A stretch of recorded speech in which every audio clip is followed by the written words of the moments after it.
दोस्तों, आज मैं आपको एक ऐसी किताब के बारे में बताने जा रहा हूं जो 2000 साल पुरानी फिलॉसफी को मॉडर्न इन्वेस्टिंग के साथ मिक्स करती है। डैरियस फरूक की the stoic path to wealth, एक किताब जो सिखाती है कि कैसे अमीर बने लेकिन अपनी मेंटल पीस को खोए बिना। क्रिप्टो की क्रेजी दुनिया और हमारी फोमो।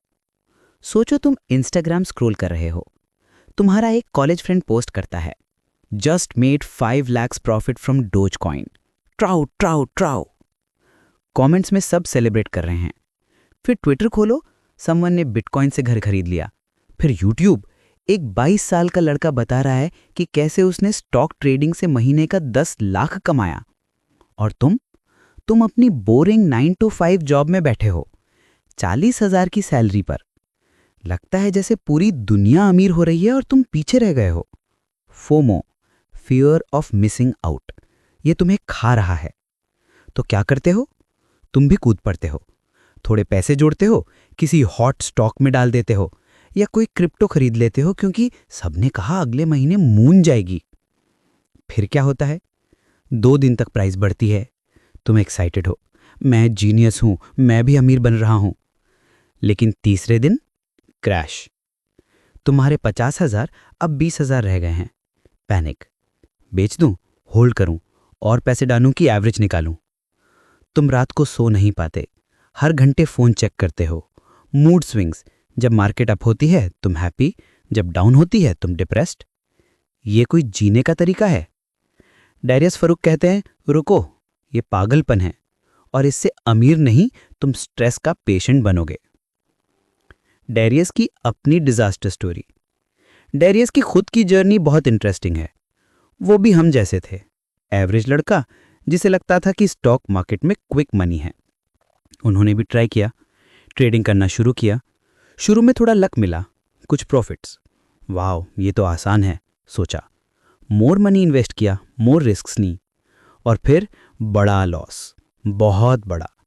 एक ही ट्रेड में उनकी सेविंग्स का बड़ा हिस्सा चला गया।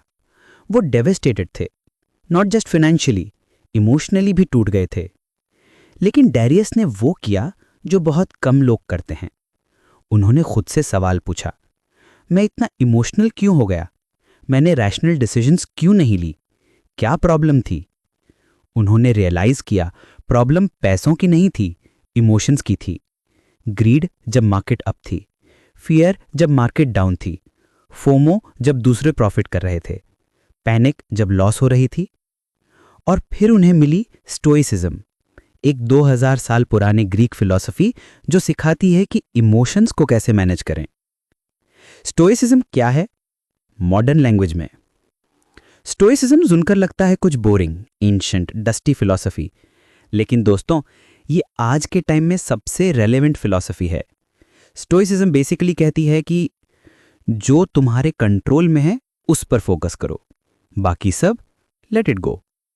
साउंड सिंपल, बट ये लाइफ चेंजिंग है जब तुम इसे इन्वेस्टिंग में अप्लाई करते हो। स्टॉक मार्केट तुम्हारे कंट्रोल में है? नहीं। इकोनॉमी तुम्हारे कंट्रोल में है? नहीं। क्रिप्टो प्राइस तुम्हारे कंट्रोल में है? नहीं। दूसरे लोग क्या कमा रहे हैं तुम्हारे कंट्रोल में है? नहीं। तो क्या तुम्हारे कंट्रोल में है?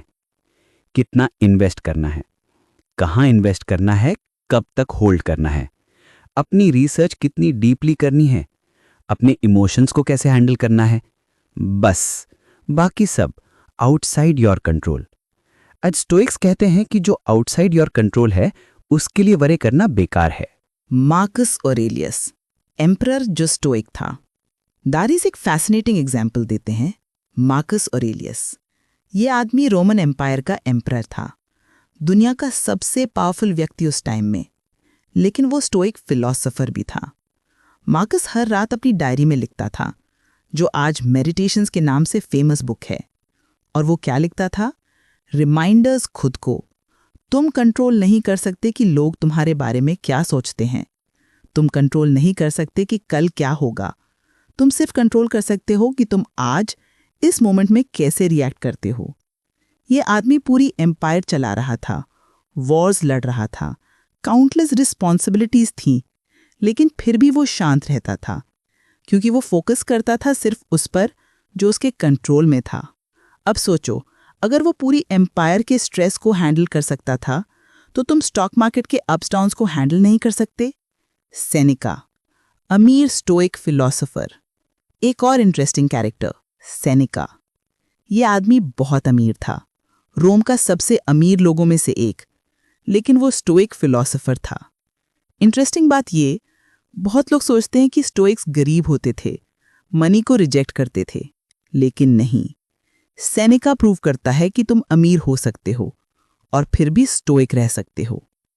सेनेका कहता था, पैसा कमाना बुरा नहीं है अगर तुम इसे ऑनेस्टली और वैल्यूज के साथ करो, लेकिन अपनी हैप्पीनेस पैसों पर डिपेंड मत करने दो। अगर पैसे आए अच्छा, अगर चले गए फाइन। तुम्हारी इनर पीस पैसों से नहीं आनी चाहिए। यह है वो बैलेंस जो डारियस सिखाना चाहते हैं। वेल्थ बिल्डिंग महत्वपूर्ण है, लेकिन इमोशनल पीस को सैक्रिफाइस किए बिना। The emotional roller coaster of investing. Darius बहुत ब्यूटिफुली एक्सप्लेन करते हैं कि इन्वेस्टिंग में इमोशंस कैसे सैबोटाज करती हैं।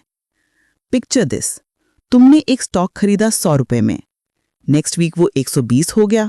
तुम थ्रिल्ड हो, मैं जीनियस हूं, लेकिन तुम सेल नहीं करते क्योंकि ग्रीड कहता है और बढ़ेगा। फिर वो 110 पर आ जाता है, अब तुम वरिड हो, शुड आई सेल, लेकिन होप कहती है वापस बढ़ जाएगा। फिर 90, अब तुम पैनिक मोड में हो, मैंने लॉस कर दिया, अब तो और गिरेगा। फियर ओवरवेल्म कर लेता है, तुम 85 पर सेल कर देते हो लॉस में। और फिर क्या होता है? 2 हफ्ते बाद वो स्टॉक 150 पर है, अब तुम रिग्रेट में हो, अगर मैं होल्ड करता। ये साइकिल एंडलेस है। ग्रीड, फियर, पैनिक, रिग्रेट, ये इमोशंस तुम्हें पागल बना देती हैं, एंड सबसे इंपॉर्टेंट, ये तुम्हें पैसे लूज करवाती हैं। डारियस कहते हैं सबसे सक्सेसफुल इन्वेस्टर्स जो हैं, Warren Buffett, Charlie Munger, Peter Lynch, इनमें क्या कॉमन है? Emotional discipline. Warren Buffett directly stoic philosopher नहीं है, लेकिन उनका अप्रोच प्योर स्टोइक है। बफेट कहते हैं the stock market is a device for transferring money from the impatient to the patient. Patient रहना, ये स्टोइक वर्च्यू है। जब 2008 में फाइनेंशियल क्राइसिस आई और पूरी दुनिया पैनिक में थी, सब अपने स्टॉक्स बेच रहे थे, तब बफेट क्या कर रहे थे? बाय कर रहे थे, क्योंकि उन्हें पता था ये टेम्पररी है। लॉन्ग टर्म पिक्चर देखो, बफेट इन्वेस्ट करते हैं कंपनीज में, ट्रेडिंग नहीं करते। वो सोचते हैं 10-20 साल की टाइमलाइन में। वो डेली मार्केट मूवमेंट्स को इग्नोर करते हैं। ये स्टोइक डिसिप्लिन है। एक फेमस कोट है, the stock market is design to transfer money from the active to the patient. और पेशेंस कहां से आती है? इमोशनल कंट्रोल से। एंड इमोशनल कंट्रोल कहां से आता है? स्टोइक फिलॉसफी से। चार्ली मंगर, बफेट के पार्टनर, और भी डायरेक्ट थे। वो ओपनली कहते थे, the big money is not in the buying and selling but in the waiting. Waiting, discipline, patience, emotional control, ये सब स्टोइक वैल्यूज हैं। मंगर एक और पावरफुल बात कहते थे, knowing what you don't know is more useful than being brilliant. ये humility है, एक स्टोइक वर्च्यू। एक्सेप्ट करो कि तुम फ्यूचर प्रेडिक्ट नहीं कर सकते। एक्सेप्ट करो कि मार्केट तुमसे ज़्यादा पावरफुल है। एक्सेप्ट करो अपनी लिमिटेशंस को। और जब तुम ये एक्सेप्ट कर लेते हो तो तुम स्टूपिड डिसीजंस लेना बंद कर देते हो।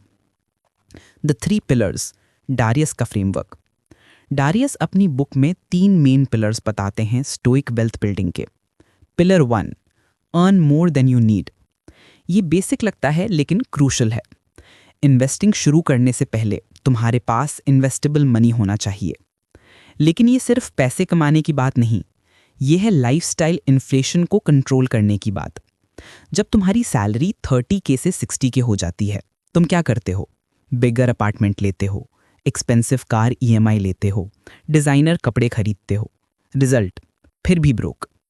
स्टोइक अप्रोच, जब इनकम बढ़ी अपनी सेविंग्स को भी प्रोपोर्शनली बढ़ाओ। लाइफस्टाइल को मार्जिनली इंप्रूव करो, लेकिन सारा एक्स्ट्रा पैसा लाइफस्टाइल में मत फेंको। सेनेका कहते थे, it is not the man who has too little but the man who craves more that is poor. Pillar 2, invest the surplus.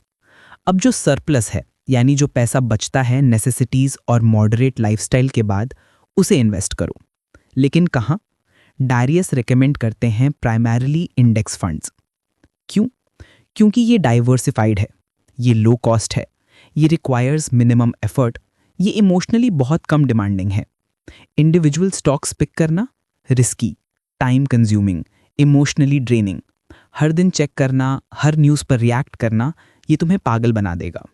Index funds set करो और भूल जाओ, स्टोइक अप्रोच।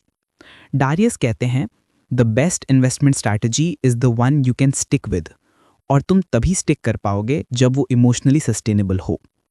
Pillar 3, wait. ये सबसे मुश्किल पिलर है क्योंकि वेटिंग बोरिंग है, वेटिंग में कोई एक्साइटमेंट नहीं। लेकिन यही है जहां असली पैसा बनता है, वेटिंग में, कंपाउंडिंग में, टाइम में। 100 रुपये इन्वेस्ट करो 10% एनुअल रिटर्न के साथ, 10 साल बाद 260 रुपये, 20 साल 673 रुपये, 30 साल 1745 रुपये। Time plus patience plus consistency equals wealth. लेकिन हम क्या करते हैं? हम इम्पेशेंट होते हैं। यार 10 साल, इतना टाइम कौन वेट करेगा, मुझे अभी पैसा चाहिए। और इसीलिए हम गेट रिच क्विक स्कीम्स में फंसते हैं, ट्रेडिंग करते हैं, क्रिप्टो में गैम्बल करते हैं और अल्टीमेटली पैसे लूज करते हैं। स्टोइक्स कहते हैं the impediment to action advances action, what stands in the way becomes the way. मतलब जो चीज़ तुम्हें मुश्किल लगती है, वेटिंग, वही एक्चुअली तुम्हारा एडवांटेज है। क्योंकि 99% लोग वेट नहीं कर सकते, जो 1% वेट कर लेते हैं वो विन करते हैं। The dichotomy of control, investing edition. Stoicism का सबसे पावरफुल कॉन्सेप्ट है डाइकोटमी ऑफ कंट्रोल, और इसे इन्वेस्टिंग में अप्लाई करना गेम चेंजर है। तुम्हारे कंट्रोल में कितना रिसर्च करना है, कौन सा इन्वेस्टमेंट व्हीकल चुनना है, कितना डाइवर्सिफाई करना है, कब बाय करना है बेस्ड ऑन योर स्ट्रैटेजी, कितना रिस्क लेना है, अपनी इमोशंस को कैसे मैनेज करना है, तुम्हारे कंट्रोल में नहीं है। मार्केट कल अप जाएगी या डाउन, रिसेशन आएगी या नहीं, तुम्हारा स्टॉक परफॉर्म करेगा या नहीं, दूसरे लोग कितना प्रॉफिट कर रहे हैं, एक्सपर्ट्स क्या प्रिडिक्ट कर रहे हैं। जब तुम ये क्लियरली समझ जाते हो तो सडनली इन्वेस्टिंग स्ट्रेस फ्री हो जाती है। मार्केट क्रैश हो गया, आउटसाइड योर कंट्रोल, टेंशन क्यों लेनी? तुमने जो रिसर्च किया था, जो स्ट्रैटेजी बनाई थी, उसके अकॉर्डिंग एक्ट करो, बाकी छोड़ो। दूसरा लड़का क्रिप्टो से करोड़पति बन गया, आउटसाइड योर कंट्रोल, उसकी जर्नी उसकी है, तुम्हारी। कंपैरिजन से सिर्फ मिजरी मिलती है। अमोर फाती, अपनी फेट से प्यार करो। एक और ब्यूटीफुल स्टोइक कॉन्सेप्ट, अमोर फाती, मतलब अपनी फेट से प्यार करो। जो भी हो रहा है उसे एम्ब्रेस करो। मार्केट क्रैश हो गई, अमोर फाती, ओके, ये अपॉर्चुनिटी है, सस्ते में बाय कर सकते हैं। तुम्हारा इन्वेस्टमेंट 30% डाउन है, अमोर फाती, ये सीखने का मौका है, मिस्टेक कहाँ हुई, नेक्स्ट टाइम बेटर करूंगा। ये विक्टिम मेंटालिटी के ऑपोजिट है। विक्टिम कहता है मेरे साथ ये क्यों हुआ, मार्केट अनफेयर है, लाइफ अनफेयर है। स्टोइक कहता है ओके, ये हुआ, अब मैं इससे क्या सीख सकता हूं, कैसे आगे बढ़ सकता हूं। डेरियस शेयर करते हैं अपनी स्टोरी। जब उन्होंने बड़ा लॉस लिया था, इनिशियली वो बिटर थे, फिर उन्होंने अमोर फाती अडॉप्ट किया। ये लॉस मेरी सबसे बड़ी सीख थी, इसने मुझे इमोशनल डिसिप्लिन सिखाई। अगर ये नहीं होता तो शायद मैं और बड़े लॉस करता बाद में। हर सेटबैक एक सेटअप है कमबैक के लिए। Stoic mindset. फोमो को कैसे हैंडल करें? यंग लोगों के लिए सबसे बड़ी चैलेंज है फोमो। अगर तुम 20s या 30s में हो तो सोशल मीडिया पे हर दिन देखते हो समवन ने टेस्ला स्टॉक से पैसे बनाए, समवन ने NFT बेच दी, समवन क्रिप्टो मिलियनर बन गया। तुम्हारे दोस्त व्हाट्सएप पे ब्रैग कर रहे हैं, लिंक्डइन पे लोग अपनी इन्वेस्टमेंट जर्नी शेयर कर रहे हैं, इंस्टाग्राम पे फ्लैशी लाइफस्टाइल, एंड तुम अपनी बोरिंग SIP देख रहे हो जो महीने का 5000। लगता है कुछ गलत कर रहे हो। डेरियस कहते हैं कि ये इल्यूजन है। जो लोग पब्लिकली ब्रैग करते हैं अपनी विंस के बारे में, वो अपनी लॉसेस के बारे में चुप रहते हैं। जो लड़का बता रहा है कि उसने बिटकॉइन से 10 लाख बनाए, वो नहीं बताता कि उसने उससे पहले 5 अटेम्प्ट्स में 8 लाख रुपए लूज किए। और सबसे इंपॉर्टेंट, इवन अगर समवन ने बहुत पैसे बनाए क्विक मेथड से, तो क्या तुम्हारी जर्नी तुम्हारी है, कंपैरिजन थेफ्ट ऑफ जॉय है। एपिक्टेटस, एक स्टोइक फिलोसोफर, कहते थे if you want to improve be content to be thought foolish and stupid. लोग सोचें कि तुम बोरिंग हो, कंजर्वेटिव हो, फूलिश हो क्योंकि तुम इंडेक्स फंड्स में स्लो एंड स्टेडी जा रहे हो। Let them. तुम्हें पता है तुम क्या कर रहे हो। और 10-20 साल बाद जब कंपाउंड इंटरेस्ट अपना मैजिक दिखाएगा, तब पता चलेगा किसका अप्रोच सही था। मेमेंटो मोरी, याद रखो तुम मॉर्टल हो। एक profound stoic practice, memento mori, मतलब याद रखो तुम मरोगे। साउंड्स मॉर्बिड, लेकिन एक्चुअली ये इनक्रेडिबली लिबरेटिंग है। जब तुम्हें याद रहता है कि जिंदगी लिमिटेड है, तब तुम्हारी प्रायोरिटीज क्लियर हो जाती हैं। क्या तुम अपनी प्रेशियस जिंदगी वेस्ट करना चाहते हो हर दिन स्टॉक प्राइसेस चेक करते हुए, हर न्यूज़ पर रिएक्ट करते हुए, इमोशनल रोलर कोस्टर पर बैठे हुए? या तुम्हें अपनी लाइफ एक्चुअली जीनी है, रिलेशनशिप्स एंजॉय करनी है, एक्सपीरियंसेस कलेक्ट करने हैं, ग्रोथ करना है, और पैसे वो बैकग्राउंड में क्वाइटली कंपाउंड हो रहे हैं? डैरियस कहते हैं, जब उन्होंने मेमेंटो मोरी प्रैक्टिस करना शुरू किया, उनका पूरा पर्सपेक्टिव बदल गया इन्वेस्टिंग का। मैं इतना सीरियसली क्यों ले रहा हूँ 5% की मार्केट डिप को? 50 साल बाद क्या ये मैटर करेगा? एक्चुअली 5 साल बाद भी क्या ये मैटर करेगा? और जब ये पर्सपेक्टिव आता है, तब तुम्हें पता चलता है ज़्यादातर चीज़ें उतनी इम्पॉर्टेंट नहीं जितना हम उन्हें बना देते हैं। The 10-10-10 rule. डैरियस एक प्रैक्टिकल टेक्निक शेयर करते हैं डिसीजंस लेने के लिए। 10-10-10 रूल। जब तुम्हें कोई इन्वेस्टमेंट डिसीजन लेना हो और तुम इमोशनल फील कर रहे हो, पूछो अपने से, 10 मिनट में ये डिसीजन कैसा लगेगा? 10 महीने में? 10 साल में? अगर मार्केट क्रैश हो गई और तुम पैनिक सेल करना चाहते हो? 10 मिनट में? हाँ, सेल करो, लॉस कम करो। 10 महीने में? शायद मार्केट रिकवर हो चुकी होगी, गलती हो गई। 10 साल में? डेफिनेटली गलती थी, लॉन्ग टर्म में मैं लॉस में रहा। ये पर्सपेक्टिव तुम्हें रैशनल डिसीजन लेने में हेल्प करता है। और सरप्राइजिंगली, जब तुम 10 इयर्स की लेंस से देखते हो, तो बहुत सारे अर्जेंट डिसीजंस उतने अर्जेंट नहीं लगते। The portfolio of a stoic investor.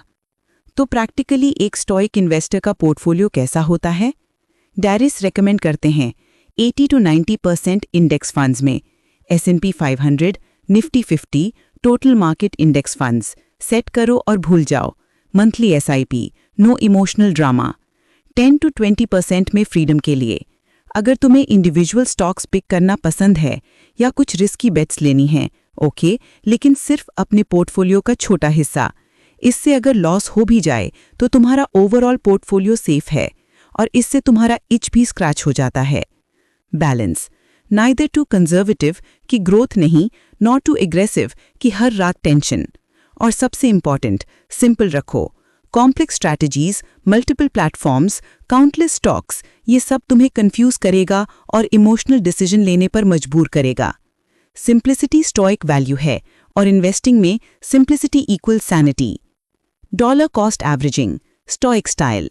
DCA, dollar cost averaging या रुपी कॉस्ट एवरेजिंग, ये परफेक्ट स्टोइक स्ट्रैटेजी है, क्योंकि DCA में आप हर महीने एक फिक्स्ड अमाउंट इन्वेस्ट करते हो, चाहे मार्केट अप हो या down. Market up, you buy. Market down, you buy. Market sideways, you buy. कोई इमोशनल डिसीजन नहीं, कोई टाइमिंग मार्केट की कोशिश नहीं, बस कंसिस्टेंट एक्शन। और यही स्टोइसिज्म का एसेंस है। कंट्रोल करो जो तुम्हारे कंट्रोल में है, मंथली इन्वेस्टमेंट करना, और इग्नोर करो जो तुम्हारे कंट्रोल में नहीं, market movements. Plus DCA mathematically भी सेंस करता है। मार्केट डाउन हो तो तुम ज्यादा यूनिट्स खरीद रहे हो, मार्केट अप हो तो कम यूनिट्स, एवरेज निकल जाता है। लेकिन सबसे बड़ा फायदा इमोशनल, कोई स्ट्रेस नहीं कि सही टाइम कब है, हर महीने इन्वेस्ट करो और चिल करो। Journaling, stoic practice for investors. Marcus Aurelius जो डायरी लिखते थे वो एक्चुअली एक स्टोइक प्रैक्टिस थी, और डेरियस ये प्रैक्टिस रिकमेंड करते हैं इन्वेस्टर्स के लिए भी। एक इन्वेस्टिंग जर्नल मेंटेन करो। जब तुम इन्वेस्ट करो, लिख लो क्यों इन्वेस्ट किया, तुम्हारी रीजनिंग क्या थी, तुम्हारा इमोशनल स्टेट कैसा था, तुम्हारी एक्सपेक्टेशंस क्या हैं। जब मार्केट मूवमेंट हो, लिखो तुमने कैसा फील किया, तुम्हारा फर्स्ट इंस्टिंक्ट क्या था, तुमने क्या किया या नहीं किया। रेगुलरली रिव्यू करो अपनी जर्नल, पैटर्न्स दिखेंगे। तुम देखोगे कि कब कब तुमने इमोशनल डिसीजंस लिए, कब कब तुमने डिसिप्लिन रखी। ये सेल्फ अवेयरनेस बिल्ड करता है, और सेल्फ अवेयरनेस है सबसे पावरफुल टूल इमोशनल कंट्रोल के लिए। डेरियस खुद कहते हैं, मेरी सबसे स्टूपिड इन्वेस्टमेंट डिसीजंस वो थी जब मैं ओवर कॉन्फिडेंट या पैनिक मोड में था, और ये मुझे तभी पता चला जब मैंने अपनी जर्नल रिव्यू की। The final stoic lesson, enough. सबसे प्रोफाउंड स्टोइक लेसन इनफ का कॉन्सेप्ट। कितना चाहिए? कब तुम सेटिस्फाइड होगे? 10 लाख, 50 लाख, 1 करोड़, 10 करोड़? बहुत से लोगों का कोई आंसर नहीं होता। गोल पोस्ट कीप मूविंग, बस और थोड़ा, फिर मैं खुश हो जाऊंगा। सेनेका कहते थे, it is not the man who has too little but the man who craves more that is poor. Darius कहते हैं, डिफाइन करो अपना इनफ। फाइनेंशियल इंडिपेंडेंस क्या है तुम्हारे लिए? किस लाइफस्टाइल में तुम्हें कंटेंटमेंट मिलेगी? और जब तुम वहाँ पहुँच जाओ तो एक्चुअली एंजॉय करो। फर्दर वेल्थ बिल्डिंग करो, लेकिन अटैचमेंट के साथ नहीं, प्लेफुलनेस के साथ। ये स्टोइक आइडियल है। स्ट्राइव फॉर एक्सीलेंस, लेकिन अपनी हैप्पीनेस को आउटकम पे डिपेंड मत करने दो। जर्नी एंजॉय करो, प्रोसेस एंजॉय करो, रिजल्ट बोनस है। एक्शन प्लान आज से शुरू करो। तो दोस्तों, आप प्रैक्टिकल स्टेप्स हैं। स्टेप 1, अपनी करंट फाइनेंसेस को ऑनेस्टली देखो। कितना कमा रहे हो, कितना खर्च कर रहे हो, कितना बच रहा है। स्टेप 2, लाइफस्टाइल इन्फ्लेशन को कंट्रोल करो। सिंपल जियो, स्टेटस सिंबल्स चेज करना बंद करो। स्टेप 3, इमरजेंसी फंड बनाओ, 6 महीने का एक्सपेंस। ये तुम्हारी पीस ऑफ माइंड है। स्टेप 4, SIP शुरू करो इंडेक्स फंड्स में, चाहे 1000 रुपये से, लेकिन शुरू करो monthly automatic. Step 5, market movements को इग्नोर करना सीखो। अपना पोर्टफोलियो महीने में एक बार देखो, डेली नहीं, आर्ली तो बिल्कुल नहीं। स्टेप 6, इन्वेस्टिंग जर्नल शुरू करो। अपनी डिसीजंस, इमोशंस, लर्निंग्स सब लिखो। स्टेप 7, स्टोइक प्रैक्टिसेस डेली करो। मेडिटेशन, जर्नलिंग, ग्रैटिट्यूड, ये तुम्हारी इमोशनल मसल बिल्ड करेगा। स्टेप 8, लॉन्ग टर्म सोचो, 10 से 20 साल की timeline. Short term fluctuations irrelevant. Step 9, community बनाओ। लाइक माइंडेड लोगों से मिलो जो स्टेडी डिसिप्लिन्ड इन्वेस्टिंग में बिलीव करते हैं। स्टेप 10, पेशेंट बनो। वेल्थ बिल्डिंग स्लो है, बोरिंग है, लेकिन वर्क्स। फाइनल वर्ड्स, शांति के साथ अमीरी। दोस्तों, the stoic path to wealth का अल्टीमेट मैसेज है, हाँ, अमीर बनो, इन्वेस्ट करो, वेल्थ बिल्ड करो, लेकिन अपनी मेंटल पीस, अपनी सैनिटी, अपनी हैप्पीनेस को सैक्रिफाइस किए बिना। अमीरी का क्या फ़ायदा अगर तुम्हें हर वक्त टेंशन है, अगर तुम्हें नींद नहीं आती मार्केट के डर से, अगर तुम्हारी रिलेशनशिप सफ़र कर रही हैं क्योंकि तुम्हारा माइंड हमेशा स्टॉक प्राइसेस पर है। स्टोइसिज्म तुम्हें सिखाती है, वेल्दी बनो लेकिन काम बनो।